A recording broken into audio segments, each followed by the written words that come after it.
Hi, tonight I am doing a little experiment in the air fryer. I've taken the concept from Pinch of Nom, which is great if you want to check out their recipe. Basically they call it dirty fries. I've mixed it up a bit, changed it all. Like I say, I'm just taking the concept of what they are doing.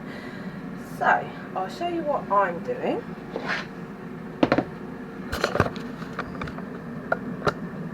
So I have got about 220 grams of new potatoes. Now these ones were pretty big, so I've actually cut them into 8.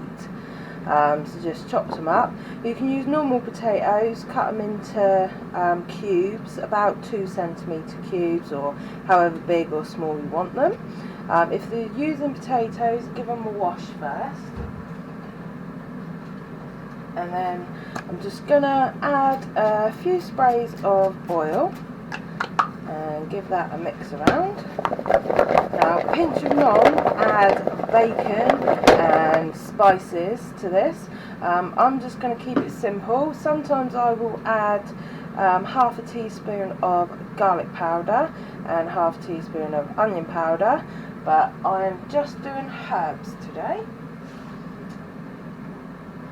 So I've got some Italian seasoning and I'm going to put about half a teaspoon in and give that a mix around.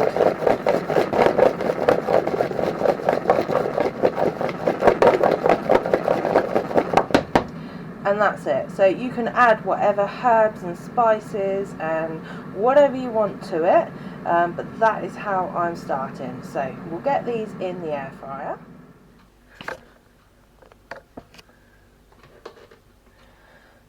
So you preheat your air fryer to 200 degrees, spray another little bit of oil on the bottom of the air fryer and then pour in your potatoes.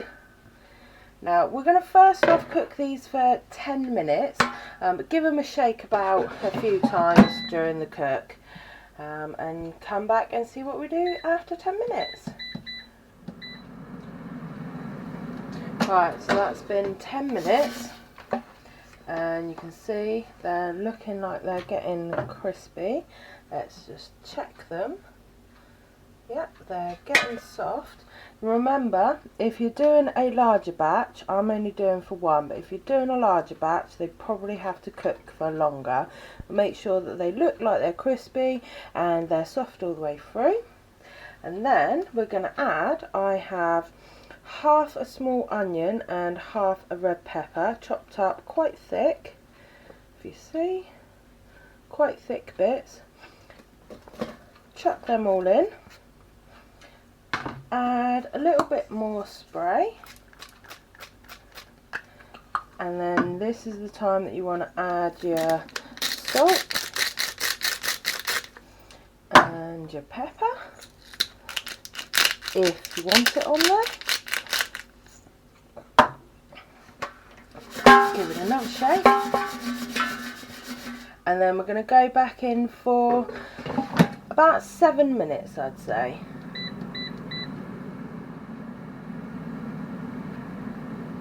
Right, so that's been 7 minutes and just make sure that the pepper and the onions are cooked. And now for the final touch, just get them all down to one side, makes it easier for getting out, and we're going to add some grated mozzarella. Now I got annoyed that I couldn't find this in low fat, but I compared it to the 30% less fat cheddar that I use and they are pretty much on par, so don't avoid this grated mozzarella because it's not low fat. You just want to put a handful over the top of the potatoes. I don't know how much it is, it's just enough to cover it, just a little handful. And we're going to put it back in for 1 to 2 minutes until the cheese is melted.